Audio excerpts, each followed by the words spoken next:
नमस्कार। आज मैं वंदना आपका स्वागत करती हूँ। आज हम घटाने की क्रिया की समझ विकसित करना सीखेंगे कि छात्रों में किस प्रकार घटाने की क्रिया को जो है समझाया जा सकता है और उनकी जो अंडरस्टैंडिंग पावर है उसमें इस गणित की मूलभूत संक्रियाओं में से एक घटाने की क्रिया को विकसित करना सीख सकते हैं। किसी भी शिक्षक के लिए ये बहुत आवश्यक है कि वो घटाने की क्रिया को स्पष्ट करने के लिए जो है वस्तुओं और कहानी, खेल, इस सब का प्रयोग करें और उन्हें कुछ बातें बताएं। इन सब बातों को बताने के लिए पहले शिक्षक को स्वयं घटाने की क्रिया की समझ विकसित करने की विधियाँ, उनके तरीकों को स्पष्ट रूप से समझना आवश्यक है। घटाना अर्थात कम करना या निकाल देना या बाकी। घटाने का अर्थ हम ऐसे ले सकते हैं कि घटाना, कम करना किसी भी समूह की वस्तुओं में से कुछ वस्तुओं को निकाल कर अलग करने पर, यहाँ हम वस्तु की जगह गणित में अंकों का भी प्रयोग कर सकते हैं कि किसी समूह के अंकों में से कुछ अंकों को निकाल कर अलग करने पर जो वस्तु बच जाती है, इस प्रकार की क्रिया करना घटाने की क्रिया करना कहलाता है।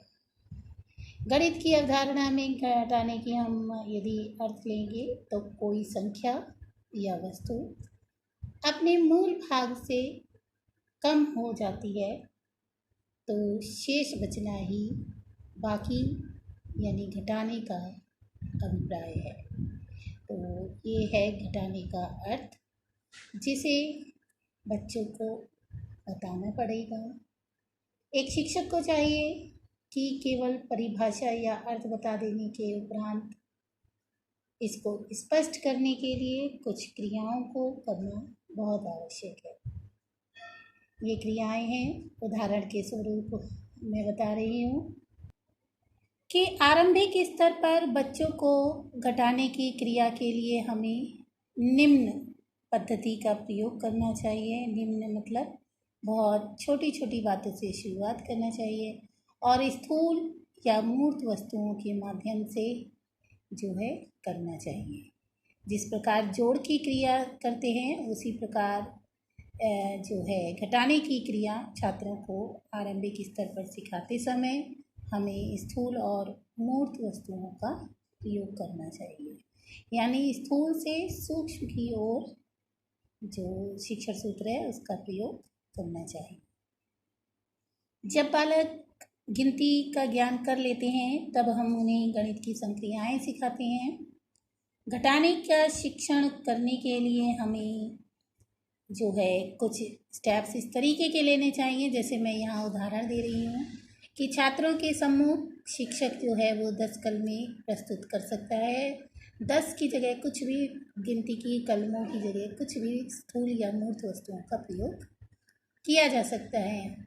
यहाँ पर मैं उदाहरण में 10 कलमें ले रही हूँ कि छात्रों के सम्मुख 10 कलमें प्रस्तुत करके अध्यापक कहेगा कि मेरे पास कितनी कलमें हैं। तो स्पष्ट है कि छात्र इस सवाल का जवाब बहुत आसानी से दे देंगे क्योंकि वह गिनतियाँ जानते हैं।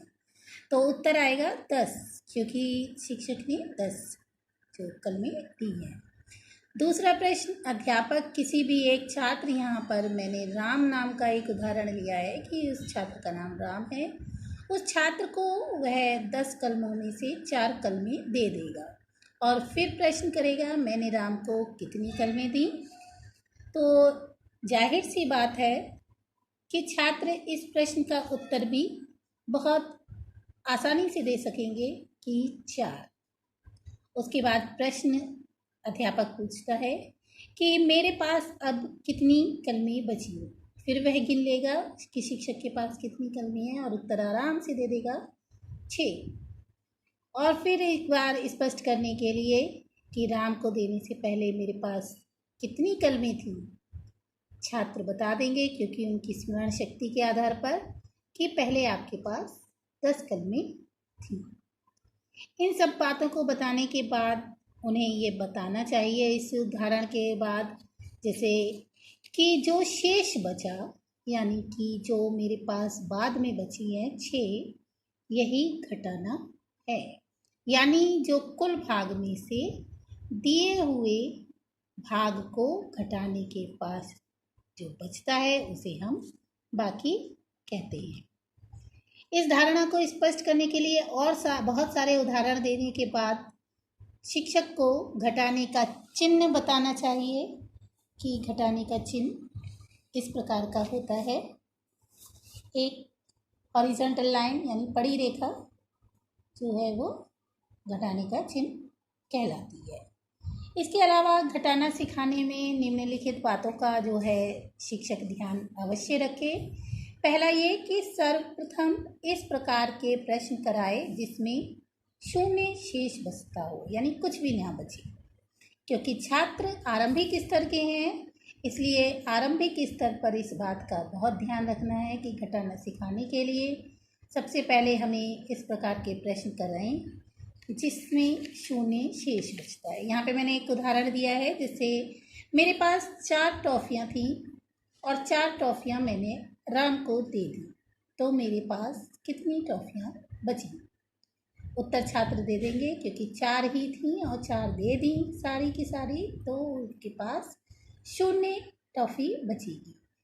दूसरा जो नियम कहता है कि या कहता है बातें जो ध्यान रखनी चाहिए एक शिक्षक को घटाना सिखाने के समय, कि छात्रों को 1 अंक की संख्याओं का घटाना सिखाने के लिए इबारती प्रश्नों का प्रयोग करें। यानी पहले शुरुआत में ही हमें जिस प्रकार से मैंने उदाहरण दिया था उस तरीके के इबारती जो वर्ड क्वेश्चंस होते हैं प्रश्नों के माध्यम से इन प्रश्नों का प्रयोग करें। उदाहरण है, एक पेड़ पर 4 चिड़ियाँ बैठी थीं, उनमें से 2 चिड़िया उड़कर चली गई, तो पेड़ पर कितनी चिड़ियाँ बची?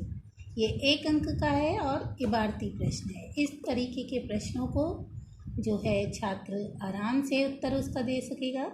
4 में से 2 गई तो 2 चिड़ियाँ शेष बची। शिक्षक को आरंभिक स्तर पर घटाना सिखाने के लिए जो तीसरी बात याद रखनी चाहिए या ध्यान देनी चाहिए वो ये है कि 2 अंकों की संख्याओं का घटाना सिखाने के लिए सर्वप्रथम स्थूल या मूर्त वस्तुओं का प्रयोग करें और उसके बाद सूक्ष्म और अमूर्त। जब स्थूल वस्तुओं का प्रयोग बालक अच्छे से सीख जाए उसके बाद सूक्ष्म और अमूर्त जो है उन वस्तुओं का प्रयोग करना चाहिए। उदाहरण है, मेरे पास 50 रुपये हैं, इनमें से 25 रुपये श्याम को दे दिए तो मेरे पास कितने रुपए बचे? ये उनके व्यवहारिक जीवन से संबंधित प्रश्न था कि रुपए और पैसे का ज्ञान उनको होता है, तो बता देंगे कि 25 रुपये बचे। चौथा है जो ध्यान देने योग्य बात है घटाना सिखाने समय कि अध्यापक को चाहे वो मौखिक उदाहरण ले या लिखित, उसका अभ्यास के लिए प्रश्नों को उन स्थितियों से चुनना चाहिए जो व्यावहारिक रूप से छात्रों के समक्ष उनके जीवन में प्रदर्शित होती हैं।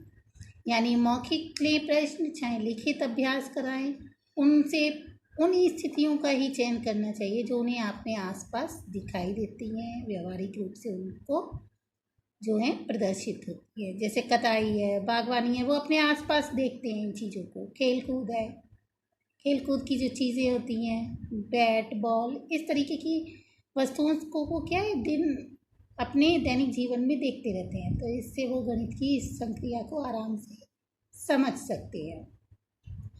अब मैं बताऊंगी कि घटाने की क्रिया सिखाने के लिए जो 5वीं बात शिक्षक को ध्यान देनी चाहिए वो ये कि पहले वह छात्रों को बता दे कि घटाने की क्रिया किस प्रकार करते हैं। जैसे पहला उनको बताएं कि घटाने की क्रिया दाएं से बाएं ओर चलती है, यानी दाएं से शुरुआत करते हैं, चाहे कितने भी बड़े अंक हों तो वह दाएं से शुरुआत होगी, जोड़ की भांति ही दाएं से बाएं की ओर चलते हैं। दूसरी बात जो छात्रों को बतानी है कि घटाने की क्रिया करते समय इकाई के नीचे इकाई का अंक, क्योंकि दो समूह होंगे, एक निकाला गया समूह और एक मूल समूह।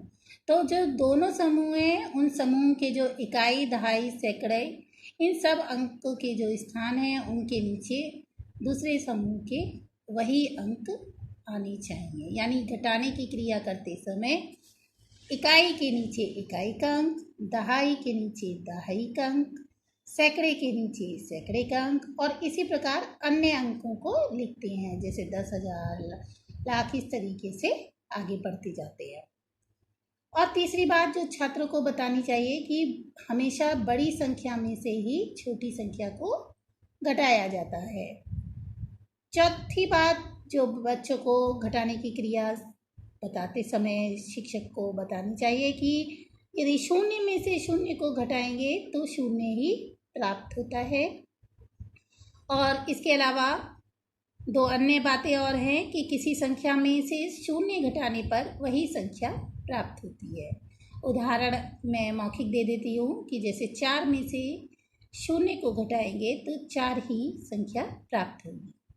इसी प्रकार जो लास्ट उनको ज़रूर से बताना चाहिए कि किसी संख्या में से उसी संख्या को घटाने पर हमें शून्य प्राप्त होता है। उदाहरण 4 में से यदि हम 4 को ही घटाएंगे तो हमें शून्य प्राप्त होगा। अब मैं आपको बताऊंगी कि शिक्षक छात्रों को 2 तरीके के जो है घटाना सिखाता है। एक है बिना उधार लिए घटाना, बिना उधार लिए घटाना, विदाउट बोरो। जिससे उदाहरण देती हूँ मैं कि पहली संख्या जो होगी, जब भी हम विदाउट बोरो सिखाते हैं तो उसमें आप देखिएगा जो मूल समूह है उसका प्रत्येक अंक दूसरे समूह के प्रत्येक अंक से छोटा होगा, या जो बड़ा मूल समूह है वो दूसरे निकाले गए समूह से प्रत्येक अंक, उसकी जो इकाई, दहाई, सैकड़ा है, उसका प्रत्येक अंक जो है उस समूह के अंकों से या तो बड़ा होगा या बराबर होगा। जैसे मूल समूह यहाँ पे है 580986, और जो निकाला गया है उसमें से जो घटाना है 280643। तो इसमें आप देखिएगा इकाई, दहाई, सैकड़ा, हजार, 10,000, लाख, इसके प्रत्येक अंक के नीचे जो अंक लिखा है वो या तो छोटा है या बराबर है। तो इसको घटाने की क्रिया के लिए हमें जो स्टेप बताने हैं बच्चों को, वो कि सबसे पहला स्टेप हमें क्या करना है, इकाई में से इकाई घटानी है। यानी 6 में से 3 गए तो 3 बचे। फिर स्टेप 2 क्या होगा, दहाई पे चलेंगे, क्योंकि हमने पहले ही बताया है हम कहाँ से चलेंगे, दाएं से बाएं की ओर। दहाई में से दहाई घटाया, यानी 8 में से 4 गए 4। फिर सैकड़े में से सैकड़ा घटाएंगे, यानी 9 में से 6 गए 3। हजार में से हजार घटाएंगे, 0 में से 0, तो जो पहले हम बता चुके हैं शून्य में से शून्य घटाने पर शून्य प्राप्त होता है तो शून्य। और 10,000 में से 10,000 घटाएंगे तो 8 में से 8 गए 0। लाख में से लाख घटाएंगे तो 5 में से 2 गए 3। इस प्रकार से हमारा उत्तर प्राप्त हो जाता है 300343। तो ये तो इस प्रश्न को उदाहरण के माध्यम से मैंने सिखाया है, जब हम जो है उधार लेकर बच्चों को सिखाते हैं, बिना उधार लिए सभी। जो दूसरे प्रकार का घटाना है, यानी उधार लेकर जो घटाना है, उसको सिखाने के लिए मैं यहाँ पर एक उदाहरण लेती हूँ। जैसे 397796 में से 246759 को घटाना है, तो हम वही करेंगे कि इकाई के नीचे इकाई का अंक, दहाई के नीचे दहाई का अंक, इस प्रकार से इसको व्यवस्थित कर लेंगे। जब हम उधार लेकर घटाना सिखाते हैं तो हम देखते हैं कि जो मूल अंक हैं, यानी मूल समूह के जो अंक हैं, वो निकाले गए समूह के अंकों से किसी भी प्रकार के हो सकते हैं, छोटे, बड़े या बराबर। तो बस केवल लेकिन संख्या का जो पूरा मान है वो हमेशा क्या होगा, बड़ी संख्या में से ही हम छोटी संख्या को घटाएंगे। तो यहाँ पे स्टेप पहला लेंगे कि दहाई में से एक उधार लेंगे। एक दहाई लेंगे यानी 10 लेंगे। यहाँ पे 9 दहाई थी तो हम 9 दहाई में से यानी 90 में से एक दहाई ले लेंगे तो यहाँ पे 8 दहाई बचेंगी और इकाई जो है 10 जुड़ जाएंगे 6 में तो ये बन जाएगा 16। तो 16 में से 9 हम आराम से घटा सकते हैं क्योंकि यहाँ 6 में से 9 नहीं घटा सकते। नियम कहता है कि हमेशा बड़ी संख्या में से ही छोटी संख्या को घटाया जाएगा, इसलिए हम दहाई से एक दहाई उधार लेकर इकाई के स्थान पर जाएंगे और उसको 16 बना देंगे। 16 में से 9 लेस होंगे तो 7 बचेगा। इसी प्रकार से दूसरा स्टेप करेंगे। अब 8 दहाई में से 5 आराम से घटा सकते हैं, फिर 8 में से 5 गया 3। फिर 7 सैकड़े में से 7 सैकड़ा घटाने पर 0 प्राप्त होगा।